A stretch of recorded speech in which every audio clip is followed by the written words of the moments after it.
Look, I'm going to be totally straight with you right from the jump. Think of me as your slightly annoying, but absolutely right older brother. I see you. Yeah, you. Sitting there, endlessly scrolling on your phone with zero direction, complaining that you're stuck in the same place. You're grumbling that the world is unfair and that your big break just hasn't arrived yet. But let's get real for just 1 second. You aren't doing a single thing to change it. You're literally sitting there waiting for the sky to rain gold while you're hiding under the covers. Well, enough with the excuses. We are diving into this explainer right now to transform that endless scrolling into a real, tangible legacy that actually outlives you. So I want you to ask yourself a serious question. Where will you be in exactly 180 days? Listen to me carefully because this is the bitter truth. If your life looks the exact same in 6 months, man, that is not your boss's fault, it's not the economy's fault, it's not your parents', and it is definitely not your past. If absolutely nothing changes, the only person you have to blame is the one staring right back at you in the mirror every single morning. 6 months. That is 180 days of choices. What are you going to do with them? Let's get right into Section 1. The mirror never lies. You see, you and I, we are fantastic armchair quarterbacks. We are professional judges of everyone else. We sit around watching other people's decisions thinking, man, why on earth are they doing it like that? But, funny enough, we never point that critical lens at our own daily failures, do we? The entire secret to getting out of this rut comes down to this number, 1,800. Let's break that down. If you just read 10 pages a day, in 6 months, you'd have absorbed 1,800 pages of knowledge. That's like reading 6 or 7 full books. If you worked out just 3 times a week, your physical body would literally transform. Look, we all want variety and a massive dopamine spike every 30 seconds or we get bored. But true mastery, success, it doesn't come from trying 100 different things at the exact same time. It comes from doing one thing 100 times.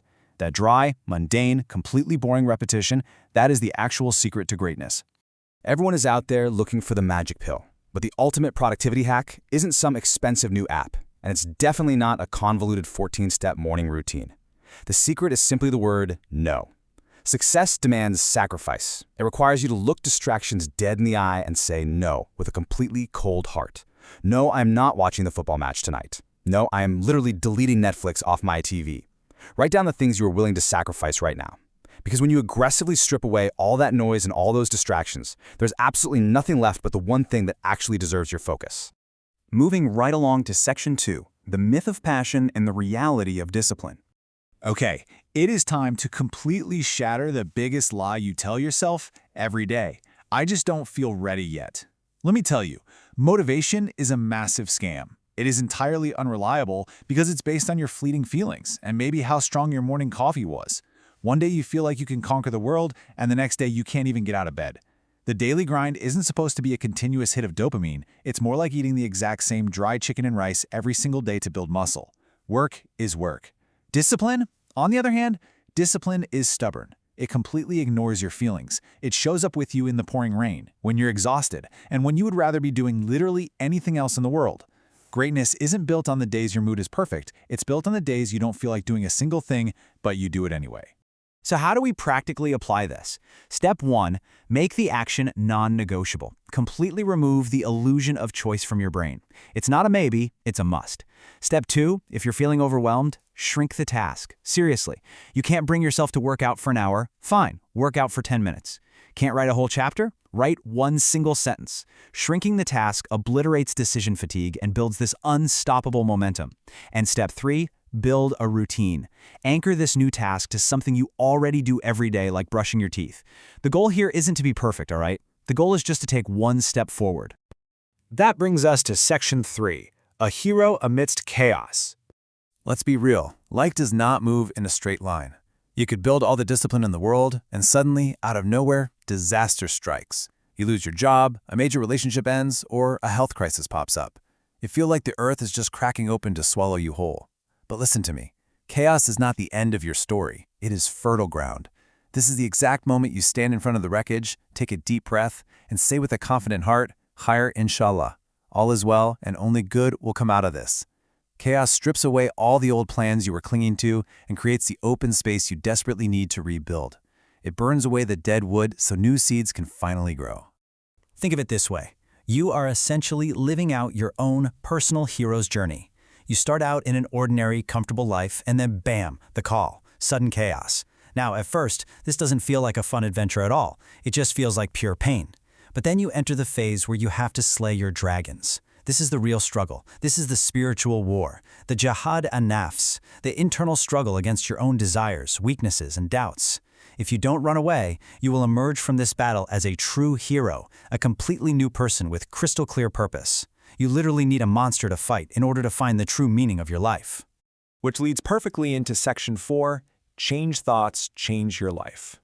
Look, it is completely impossible to defeat any monster out in the real world if you are already defeated inside your own head. 95% of this entire game happens in your mind, and only 5% is actual physical skill. The physical work, that's secondary. It's secondary compared to the mental framework and the belief system you bring into the battlefield. Your physical results are literally just the manifestation of what you genuinely believe deep down that you deserve. If you want to change your path, you have to sell yourself on your own potential every single day. You have to raise your mental frequency to match the exact level you want to reach. And while we're here, let's correct a massive, disastrous misconception. Confidence is not some magical feeling that you sit around waiting to fall from the sky before you start moving. No way. Confidence is your willingness to try and take action while you are absolutely terrified and full of doubt. It's a verb.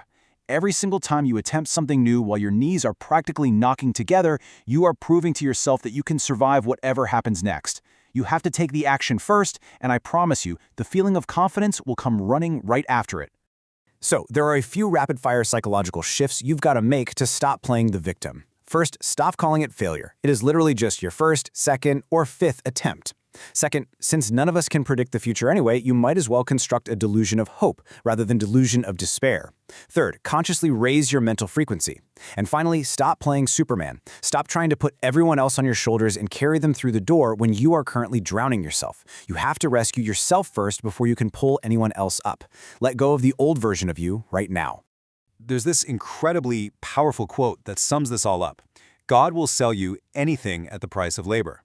And this aligns perfectly with the profound Islamic concept of tawakkul. You trust God immensely with blind faith, but you must relentlessly tie your camel through pure, unapologetic hard work. The people who sit around thinking the world runs on luck, they just haven't worked hard enough yet to realize that luck is simply a game of probabilities, and you dramatically increase those probabilities with your sweat, your labor, and your discipline. Tie your camel and trust the process. And now, we've arrived at our final part, Section 5, the infinite game and lasting impact. At the end of the day, you really have to ask yourself, what is the ultimate purpose of all this discipline?